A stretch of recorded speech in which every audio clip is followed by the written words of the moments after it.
Okay, we're going to start with the presentation about biomedicine. We're going to speak a little bit about what is biomedicine, a little bit about the history of biomedicine also. Okay, first, when we speak about biomedicine, nowadays we think about health and many things, but when you think about healthcare, what images come to mind? When we think about healthcare o el cuidado de la salud, ¿qué es lo que nos viene a la mente? Si yo les digo salud, la palabra salud o cuidado de la salud, ¿qué cosas vienen a su mente? ¿No? Cuando uno dice salud, pues vienen cosas así como doctores, hospitales, medicamentos, enfermeros, personal de salud, ambulancias, la Cruz Roja, un hospital, camillas, etc. So when we think about healthcare, this kind of images comes to our mind, right?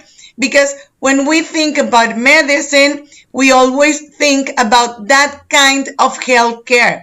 If you feel sick, you think about going to the doctor, or maybe going to the clinic, or to the hospital, or maybe if you need like a shot, you think about a shot. Shot es una inyección, no crean que un shot de esos otros. A shot, you think about a nurse, maybe something that itches. When you think about an accident, you always think about calling like the 911 and things like that. But many years ago, this wasn't the idea of health or the idea of healthcare. Many years ago, people always recur to religious stuff. So the first thing we need to know here is the definition of biomedicine. The biomedicine or the biomedical model is an approach to health and illness which defines illness as the absence of disease, portraying the human organism as either functioning normally or else dysfunctional and therefore disease. El enfoque biomédico o la biomedicina en términos de salud significa la ausencia de enfermedad, ¿sí? Eso es la biomedicina, la ausencia de enfermedad enfocada al cuerpo humano. O sea, cuando el cuerpo humano funciona normalmente, de eso se trata el enfoque biomédico, de que haya un organismo funcionando al 100. Y si no funciona al 100, quiere decir que es disfuncional o que está enfermo. Eso es la definición básica de lo que es el enfoque biomédico o a lo que se refiere el enfoque biomédico en la salud. We're going to start speaking a little bit about a short history of medicine. At the beginning of times, many years ago, as we saw in the videos of the last week, people didn't want to be like scientists, or they didn't want to think that, oh, we need to think what we're going to do about this problem, about health, about politics, about anything. People just believed that God, any God, was the reason why something happened in the world. People in the 16th century or in the 12th century went to the church and asked priests and nuns what to do. The religion and the politics were always together. And I think nowadays there still are, but not as marked as in that time. So that's why in most of the cities we have like the government palace really near to a church. Like here in Navajoa, you know, we have the government palace and then we have the church Sagrado Corazon. And I believe in Guatabampo there is also the same stuff. There is like the cathedral, the main church in front of the Michoacana y la iglesia. And next to the church, it's like the government palace, right? Where all the decisions were made. And there are places where the churches and the government palace has like this kind of tunnels where they have like clandestine reunions and things like that. But when they speak about medicine, there were doctors in that times, but people didn't go to the doctor. People prefer to go to the church and ask the priest, why am I sick?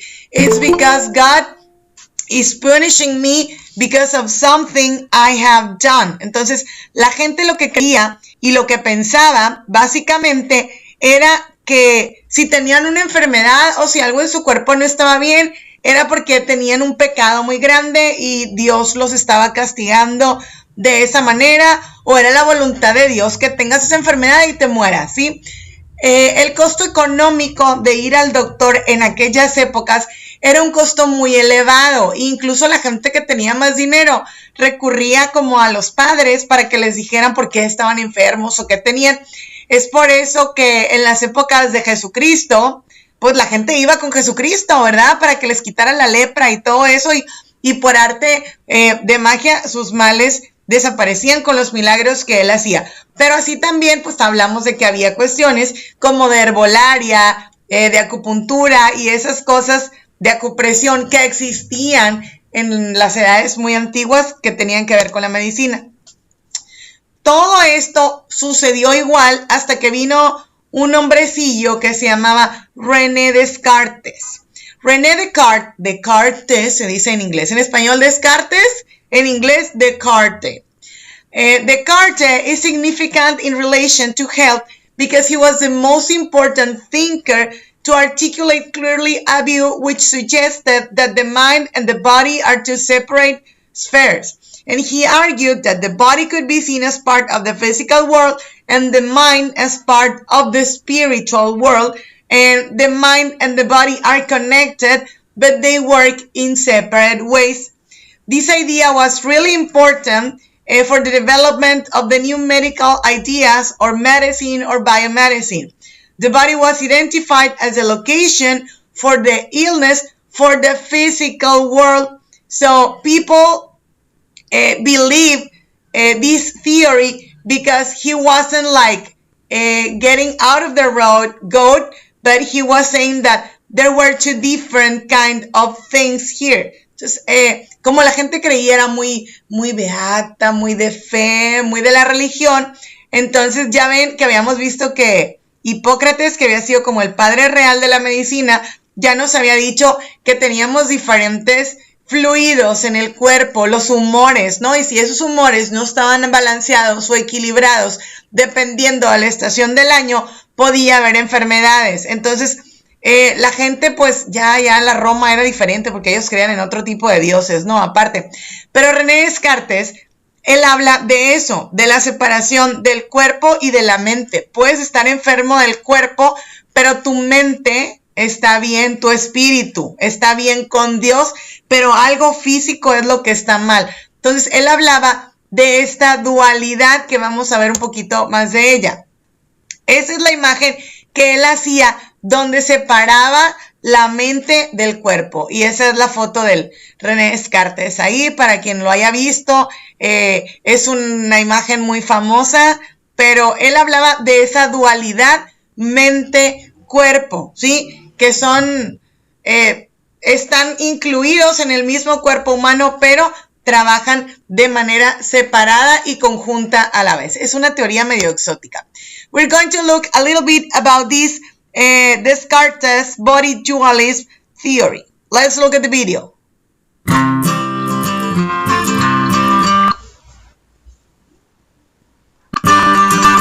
René Descartes was a philosopher famous for his belief, I think, therefore I am. He came up with a concept called dualism of the mind and body. His thesis that mind and body are really distinct.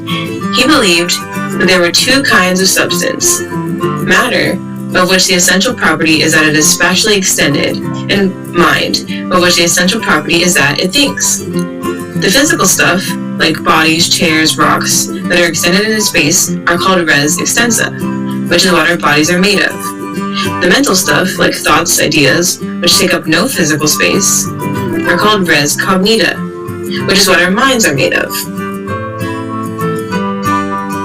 The nature of the mind, that is a thinking, non-extended thing, is completely different from that of the body, which is an extended, non-thinking thing, and therefore it is possible for one to exist without the other. Bodies are machines that work according to their own laws. Descartes believed in a mechanistic view of the material world, that matter goes about its business and follows its own laws, except when it is interfered with by the mind. Man's mind, then, simply pulls the levers of the body to do its bidding. Descartes believed that the pineal gland in the brain was the locus of interaction between the mind and the body because he believed that this gland was the only part of the brain that wasn't a duplicate. It's important to remember that for Descartes, the brain and the mind are not the same thing. The brain serves in part as a connection between the mind and the body. Because it is a physical, changeable thing, it is not the actual mind. Man's mind is whole and indivisible, whereas his body can be changed. You can cut your hair, remove your appendix, or even lose a limb, but that loss in no way affects your mind. Descartes' method was to doubt everything in order to find truth. He could doubt everything except that he was thinking. He said that he can doubt the existence of his body and physical things, but because of his ability to doubt, and therefore think, he cannot doubt that his mind exists. If you have two things with the same properties, they are identical and essentially the same thing. So if two things have different properties, then they must be separate. For Descartes, the existence of the body can be doubted, but the existence of the mind cannot be doubted. So they must have separate properties, so they must be separate things. But a problem arises with this theory. What you think about something is not a property of the thing itself, it is a property of you.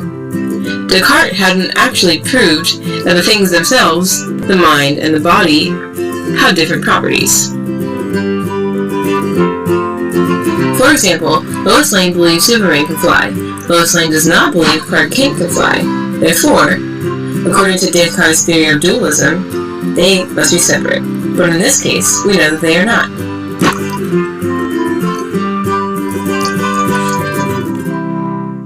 Okay, so that was the video. Okay, before we go to the Enlightenment Period. Entonces, la teoría del mind-body dualism nos habla de que, bueno, René Descartes era un filósofo súper famoso, padre de muchas teorías que hay. Él decía, primero pienso, luego existo. Entonces, él estaba... su periodo glorioso fue durante la etapa del Renacimiento. Ahí si se van a la historia universal, la etapa del Renacimiento es cuando la gente empezó a tener ideas nuevas y diferentes, pero como que todo estaba muy fuera de sí y querían volver al camino de la verdad, ¿no? Entonces ahí es donde entran todos estos pensadores o todos estos filósofos que marcaron la diferencia y el inicio de muchas teorías que tenemos en la actualidad. La teoría del body-mind de Descartes nos habla de que él creía que el cuerpo y la mente son dos cosas diferentes, ¿sí? Que la mente puede existir sin el cuerpo, pero que el cuerpo no existe sin la mente, algo que es muy obvio y muy lógico, ¿verdad? Hoy en día. Entonces, él decía que la mente y el cerebro son dos cosas diferentes, porque el cerebro es parte del cuerpo y funciona en orden del cuerpo, pero el motor o la gasolina de ese cerebro es la mente. La mente es el razonamiento que nosotros tenemos acerca de algo, ¿sí? Entonces él decía que a lo mejor una persona puede sobrevivir si no tiene una parte del cuerpo, pero si no tiene mente, o sea, razonamiento, quiere decir que esa persona no va a ser funcional y su cuerpo y su organismo obviamente no van a funcionar correctamente. Entonces, Descartes fue el primero en tener esa idea, que a lo mejor en aquellas épocas suena súper loca y que ahorita decimos, pues claro, obvio, ¿no? Sin eso, mande.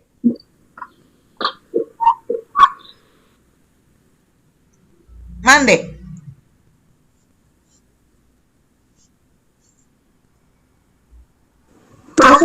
No se entiende.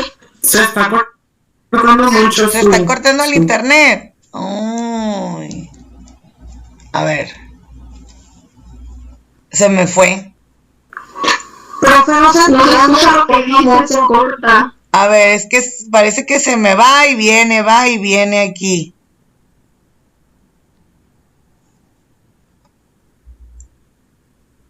Ya o todavía no, me sigo oyendo. No, se me fue.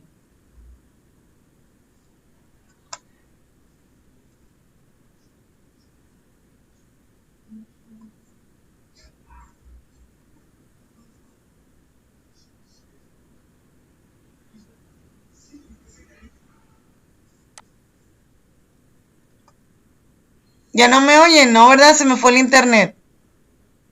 Demonios.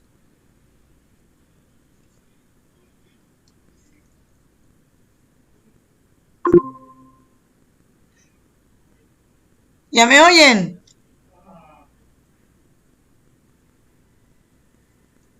Sí. ¿Ya? A ver, Sí. me cambié de red, a ver si así. Bueno, vuelvo. Entonces, les decía que esas ideas que en aquel momento eran así como muy locas, pues en estos momentos, pues ya con tantos estudios y tantas cosas, ya sabemos que sí puede ser esa parte. Después de René Descartes viene el periodo de la Ilustración, se llamaba en historia, que es the Enlightenment Period, the Age of the Reason, cuando entonces empezaron a ver otro tipo de ideas, ¿sí? Descartes' ideas were cool for people because he wasn't against God and against religion. So the Enlightenment era, this period, is where thinkers celebrated their reason and rationality over superstition. Remember that the miasma theory, they said that, oh, the spirits were here and that's why these vapors are getting us sick and things like that. And also people believe that God was who decided that someone has a sickness and you have to accept that as God's will. But then when the age of enlightenment come, the scientific method was accepted because it was rational. It opened doors to experimentation and take away all that religious stuff. Entonces, el método científico ya se había estado trabajando desde antes, pero no era aceptado por las masas, por la gente, por nadie, porque era como del diablo. Ya saben, ¿no? Les decía que la religión y el gobierno querían tener el control sobre todas las cosas, entonces todo era pecado. Todo estaba mal, todas las cabezas rodaban. ¿Por qué? Porque no estaban de acuerdo o tenían ese tipo de ideas más lógicas, más racionales, ¿sí? Hoy. The 19th century is the rise of biomedicine. After those ideas and the scientific method starts to work out and people start to experiment and they start to study like dissected bodies, empezaron a hacer como, no se llama disección, sí, no, disección de animales, incluso de personas. Había países donde estaba prohibida la disección a manera de estudio, pero había lugares donde sí lo permitían, ¿no? O había científicos que lo hacían de manera ilegal. But in the 19th century, acuérdense que los centuries van uno atrás, ¿sí? El siglo XIX, estamos hablando de los 1800, ¿ok? Biomedicine rapidly came to dominate approaches to healthcare over the course of the 19th century. This new scientific approach to health was associated with the rise of university medical training to ensure practitioners were experts in the science of medicine. So there were a lot of medicine schools, there were a lot of doctors and nurses, and the status of the doctors and the medical professionals increased, and they started to form like kind of organizations and health organizations that start to think about healthcare and practice medical things to look for different strategies to be healthy, to people to be healthy. And there were a lot of healers and merchants, including herbalists and midwives, were pushed aside. ¿Sí? Entonces, todo lo que era la herbolaria y midwives eran las parteras, ¿no? Las que ayudaban a las mujeres a tener a los niños. With the rise of this biomedicine, the patient's experience of medical care changed Fundamentally, where healthcare had been mainly carried out by traditional local healers at home, hospital places set aside for treatment of the sick. ¿Okay? Entonces, antes a las personas las atendían en sus casas, se enfermaban y en su casa y todo en su casa. El médico y los enfermeros y todos iban a la casa del enfermo a estar a su alrededor. Entonces, en el periodo del siglo XIX, empezó a haber con esas organizaciones y grupos de médicos que querían buscar la salud pública general, pues empezaron a salir los hospitales, las organizaciones como la Cruz Roja, y el WHO, que es otra de salud.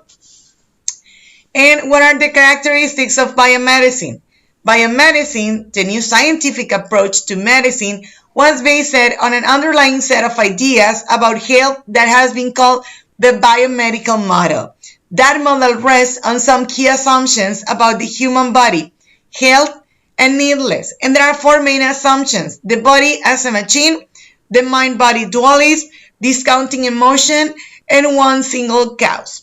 Entonces, las características principales que dieron pie o que dieron bases a lo que es el modelo de la biomedicina o el modelo biomédico, tiene 4 principios básicos, que primero es el cuerpo, ver el cuerpo como una máquina, el dualismo de mente-cuerpo que de Descartes, eliminar la cuestión de las emociones, no es lo que yo siento, no es siento que estoy enfermo, sino me duele la mano, me duele el dedo porque está inflamado. Y one single cause, cuando ya buscamos qué órgano o qué parte del cuerpo es la que no está funcionando. The body is a machine. The simple feature of the biomedical model is that it describes the body as it were a machine. Anatomy was particular interest in the 19th century, and there was great competition to obtain human bodies to dissect and study. Obviamente, pues la gente cuando empezó a ver que había órganos del cuerpo humano, pues los quiso estudiar, y para estudiar los órganos del cuerpo humano, pues necesitamos cuerpos para poder trabajar en ellos y ver cómo funcionan y qué está conectado a qué. The early doctors were enthusiastic to discover the mechanical way that the parts of the body work together. Consequently, an important characteristic of the biomedical model is to treat the body as a machine. Sarah Nettleton labeled this feature the mechanical metaphor. The body is imagined in biomedicine as if it were a machine. Entonces, el cuerpo debe de ser visto como una máquina que tiene muchos engranajes, y que un engranaje te lleva a otro, y que una válvula, si cierras una válvula, se te cierra otra cosa, y así sucesivamente. Entonces, ¿cuándo empieza esta teoría? Pues esta teoría empieza con la cuestión de la revolución industrial. Cuando empieza la revolución industrial, obviamente la mano de obra humana se fue desplazando por las máquinas y los aparatos, y si ahorita lo vemos, pues también, ¿va? Seguimos en las mismas. Entonces supusieron que entonces el cuerpo humano funcionaba igual o de igual manera que una máquina, ¿sí? Entonces ahí es lo de the body as a machine. Now, the mind-body dualism is what we already seen about René Descartes. René Descartes, remember that he said he has these ideas that the body and the mind were different things. Not the body and the brain, but the body and the mind. And these beliefs, it says that our ideas, beliefs, and values cannot be reduced to biology, but belong to another realm. The body is governed by physical laws, but is also controlled by the mind. This idea was essential for biomedicine to develop. However, it can also be associated with a view that emotions and beliefs were of secondary importance when it came to fixing body machines. Como ya teníamos aquí la teoría de que el cuerpo humano era como una máquina, entonces, ya no era tan importante como que, ay, te voy a arreglar tus pensamientos para que tu cuerpo físico funcione bien. No, aquí es donde ya entró el entendimiento de que a veces el cuerpo físico no necesita como de una idea mental para aliviarse. ¿Sí es importante? Sí, sí es. Sí, hay cierto tipo de terapias en psicología que se usan así como para la repetición, que en la noche uno lo ordena, ¿no? Te ordeno, cerebro. Yo me acuerdo que una vez fui a un taller de eso y estaba así bien bizarro, ¿no? Te acuestan y empieza la persona que está dando la terapia a hablar. Dice, dile a tu mano derecha que le ordene a tu dedo, que levante la uña, así, ¿no? Entonces, es un tipo de terapia que se usa para el manejo de enfermedades, para más que nada para el manejo del dolor, la resistencia al dolor en una forma así como de trabajo mental ahí de Coco Watch, muy interesante. Then we had also the discounting emotion. Biomedicine was concerned to observe and survey the object of study in a disinterested way. From the perspective of the new medical experts, the opinion of the patient was just one of many factors which had to be disregarded when making a diagnosis. From a scientific point of view, the patient's opinion was of no value at all, as the patient was likely to be based about their own health. ¿Okay? Aquí, ¿qué pasó en ese momento? ¿O a qué se refiere? Que muchas veces uno va al doctor, ¿no? Y es que me duele mucho el dedo, me duele mucho el dedo. Entonces el doctor hace como que no te oye y ya, él solo descubre que lo que te duele no es el dedo, que lo que te duele es el estómago y por eso tienes inflamado el dedo y cosas por el estilo. Entonces, aquí dice que los médicos o el personal de salud no deben de hacerse ideas basadas en la opinión de lo que siente el paciente, sino se deben de basar en los estudios científicos, por ejemplo, en un análisis, en una tomografía, en una resonancia magnética, en ese tipo de cuestiones. And the last one is one single cause. Over the course of the 19th century, medical experts became convinced that the illness was something that started with a problem in a specific organ of the body. Then their focus shifted to specific tissues. By the 1880s, attention had turned to organisms too small for the eye to see, but capable of causing symptoms throughout the body, in particular germs. Después empezaron a ver que no es como una variedad de síntomas lo que enferma al paciente, sino que es una parte del cuerpo, un órgano del cuerpo, el que no está funcionando, y ese cuerpo puede estar infectado por los gérmenes. Ya ven que habíamos visto lo del miasma, lo del cólera. Entonces empezó esta Germ Theory. La Germ Theory nos dice que hay esas partículas de microorganismos que están en todas partes, que se nos meten al cuerpo y eso es lo que nos enferma.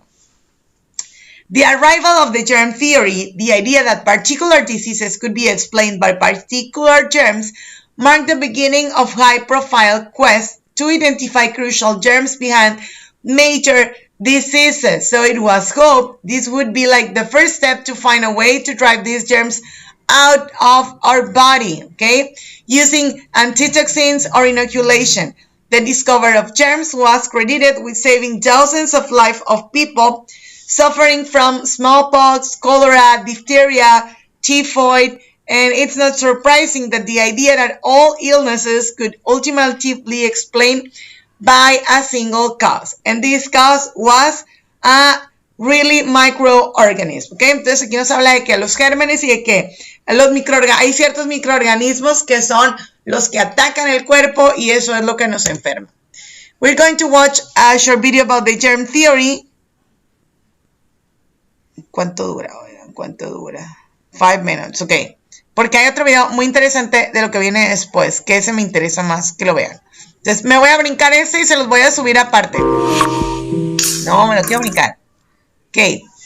El Germ Theory, pues ya saben, ya vimos un video de eso, que era lo de los miasmas, que empezaba con el miasma, ¿no? Lo de los vapores, y ya después fueron buscando hasta que John Snow, que es el que ya vimos en una de las clases anteriores, se puso a investigar ciertas partículas de gente que se moría de cólera en la sangre, y con eso hizo un análisis de esa sangre con un microscopio, y ahí es donde empezó a ver que había algo que se movía que no era normal en la sangre de alguien que no tenía cólera con la sangre de alguien que sí tenía cólera. Y así fue como empezó toda la teoría de los gérmenes y cómo se fue desarrollando. The context for challenges to biomedical model. There are new inventions and discoveries seem to promise that science could solve many humanity's problems, but then the Second World War marked a point which when faith in science, it says, faltered, because it started with the Hiroshima attack, with the bomb, because it says that, okay, science is really cool, and you can do many things with science that are good for people, that can save lives, but also there are many things that you can use in science that can end with the world and the life of many, many, many people, like what happened in Hiroshima with the nuclear bomb, right? There are also other challenges that biomedical has been faced, like there was, I don't know if you have heard about the talidomide, nunca han oído de la talidomida, no sé cómo se llama en español, pero había un medicamento que se llamaba talidomide. Ese talidomide era un medicamento que, wow, super cool, y se le recetaba a las embarazadas para las ganas de vomitar, las náuseas. Sí, fue en 1960 y se recetó a un chorro 100,000 embarazadas, y esto tuvo un problema que causó que muchos de los bebés, alrededor de 12,000 niños que nacieron en los 60, tenían, dice, missing limbs, que es que no tenían como brazos, no se les desarrollaban ni los brazos ni las piernas. Y este video sí me interesa que lo veamos before we go. This is a long video, pero lo voy a cortar para que alcancemos a ver, porque creo que es la última diapositiva.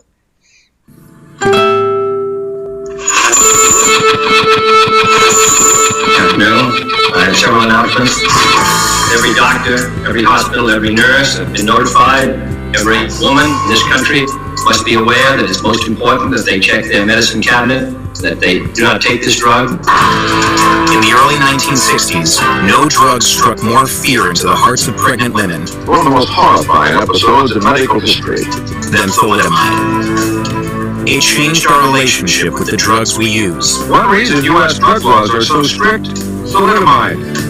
And became an example of what many saw as corporate greed at its worst.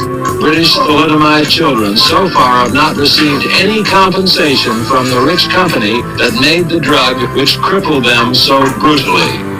But this dark chapter is only part of thalidomide's enigmatic story, one that continues to reverberate today.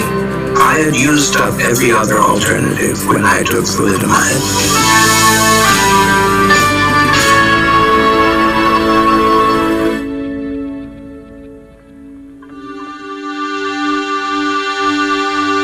In 1960, a new wonder drug was slated to arrive on American shores, a sedative that was said to also treat a range of other ills. A hypnotic, as the doctors call it, that was the answer to a prayer.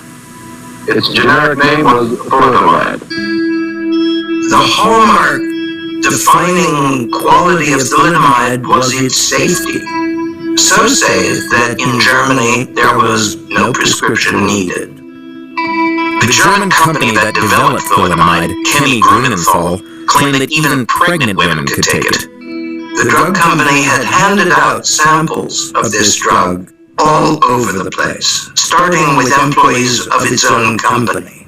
On Christmas Day in 1956, a baby girl was born in Germany without ears. And she was the daughter of an employee of the drug company Grünenthal.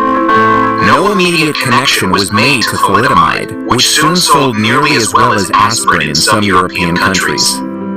We received it in quantities like 1,000 pills, put tremendous pressure all over the world to get this wonderful new drug on the market.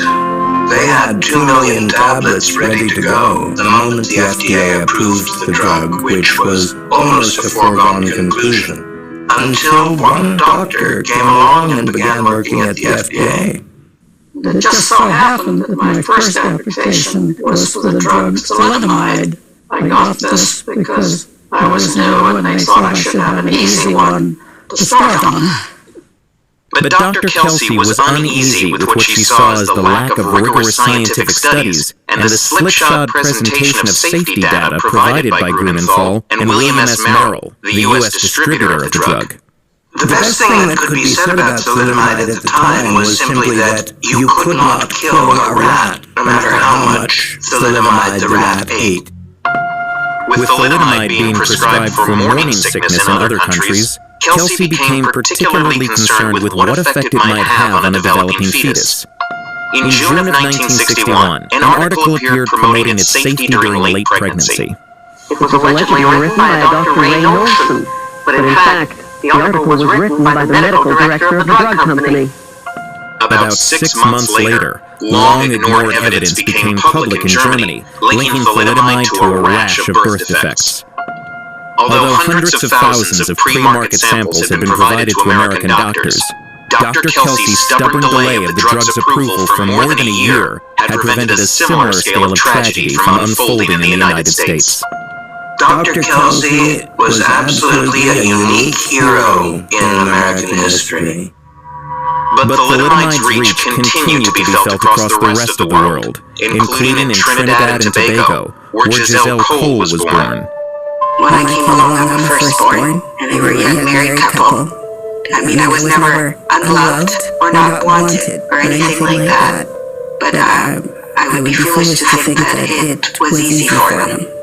My disability is, the official term is phocomelia, coming from the Greek meaning shorter arms or flipper-like.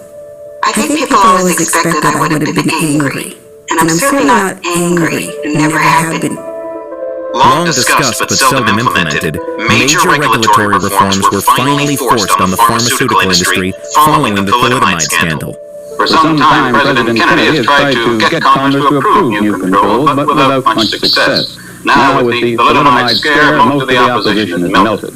Largely the same FDA guidelines that we live under today were created in the immediate wake.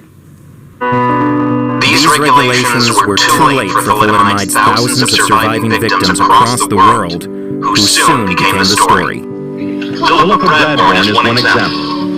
From every rejecter. 10-year-old Carl Davies leads a relatively normal life for a boy without arms. Another young mother, her husband, her sister, and her doctor are charged with the mercy killing of her deformed infant. I'm one of the lucky ones in that my parents were adamant that I was their daughter, and their daughter first before anything else, and who was treated as such. Many were put in homes because they just didn't know what to do. Some families battled with doctors to have amputation of fingers and toes and whatnot to accommodate these prosthetics. Many families were broken irrevocably. Instead of quickly settling, the drug companies dug in, with Grunenthal originally arguing that the children's deformities were caused by everything from nuclear fallout to botched home abortions, anything but thalidomide. It was a very long and difficult process. Most cases were eventually settled, but litigation continues, with some survivors saying the original settlements cannot cover the cost of their specialized care. Grunenthal didn't apologize to its victims until 2012, 50 years after the tragedy unfolded. They issued a statement saying that it has taken them 50 years to come forward to say anything because they were shocked. They don't have a right to be shocked. The shock doesn't belong to them. Despite all that thalidomide's victims endured over the decades, they could long take solace in one simple fact. Thalidomide is now banned everywhere. They now ban thalidomide. The drug was banned in 1962. And I would have liked to have seen it never used again. There's a tremendous amount of luck in science. It's almost like an Easter egg hunt. In 1992, while conducting research into macular degeneration, ophthalmologist Robert D'Amato began his own hunt. This one to find a pill that might restrict blood vessel growth. I started searching for drugs that cause some sort of damage to a fetus, a birth defect, and at the top of this list was thalidomide. Although thalidomide had been banned around the world, unbeknownst to many, the drug was later made available for limited humanitarian use, thanks to a chance discovery. In 1964, a doctor in Jerusalem was taking care of a patient who had such severe leprosy that he was in pain and couldn't sleep. He decided to treat the patient with thalidomide to see if it would help with the sleep, and began to notice that there was also improvements generally in the leprosy.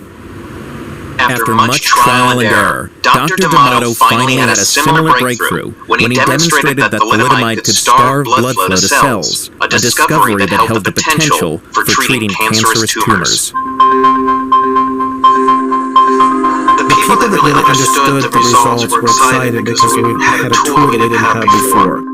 But the knee-jerk reaction was, this is a dangerous drug, no one would ever want to use it. There was thousands of victims that still remain. There had been a promise that thalidomide would never be developed again. We had to make a decision what position we were going to take. Many would have thought and expected that we would have been screaming, no, no, no, no, no. But, following a surge of reports about promising studies, that's not what happened. We are nervous, we are, of course, frightened, dismayed, but we realize that this is not a perfect world. Thalidomide is back. The Food and Drug Administration says thalidomide will be the most restricted drug ever distributed. Female patients taking the drug will even have to submit to pregnancy tests. Since then, thalidomide has gone on to combat a surprising variety of diseases, from tuberculosis and Crohn's disease to multiple sclerosis and symptoms of HIV and AIDS. And D'Amato's hunch about the drug's effect on cancerous tumors paid off in a groundbreaking treatment for certain types of the disease. Thalidomide and its derivatives have become the primary treatment for multiple myeloma. It's a very fine line that I walk, and many of us walk, when we think about thalidomide in today's world. Clearly, you can see what it has done to the thousands of us who are still on this earth. But if it provides some kind of assistance, help, relief of suffering, then I cannot, in good conscience, be opposed. Brenner, who saw thalidomide's curative powers firsthand after being prescribed it for a deadly skin disease, says that the drug's circuitous history tells us a great deal about the accidental nature of drug discovery.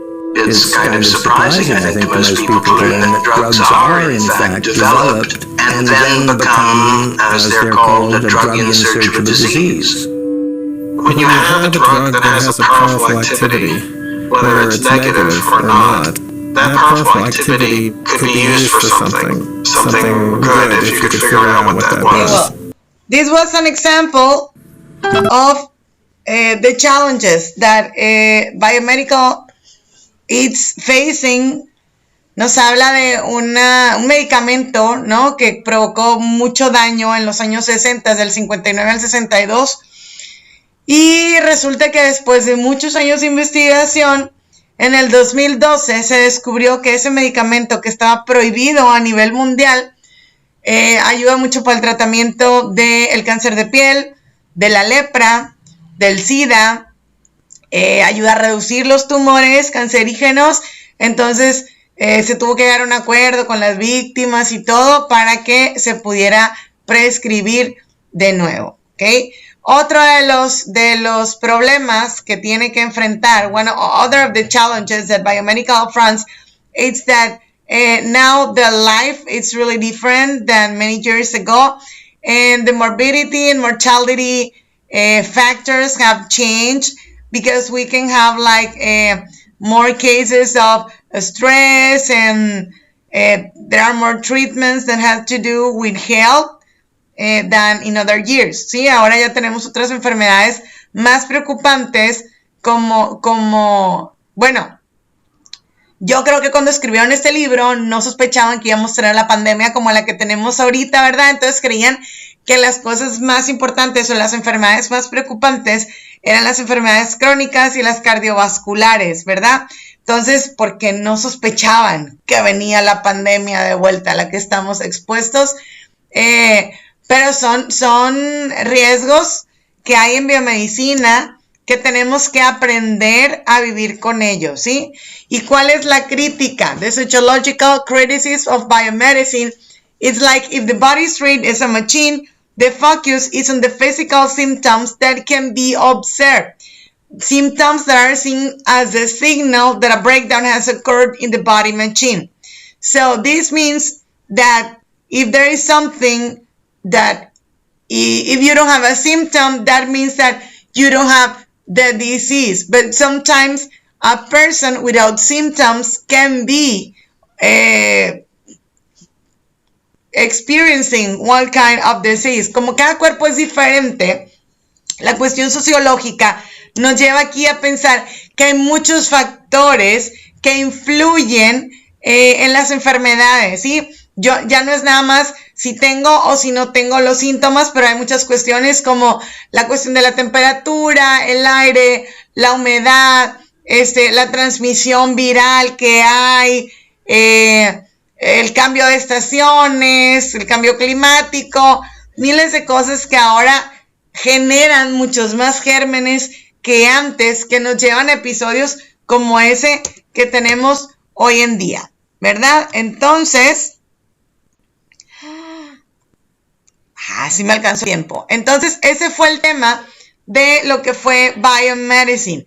De este tema van a hacer un mapa conceptual, ¿sí? Este mapa lo vamos a dejar como para la próxima semana, pero para que lo vayan haciendo, les voy a ir subiendo los requirements ahí al grupo de Facebook, porque la próxima semana vamos a ver el enfoque biológico y el enfoque ecológico, y vamos a cerrar con un cartel y otro montón de cosas más, oigan, que hay que hacer. Entonces, con eso que vimos hoy, vamos a hacer como un mapa conceptual.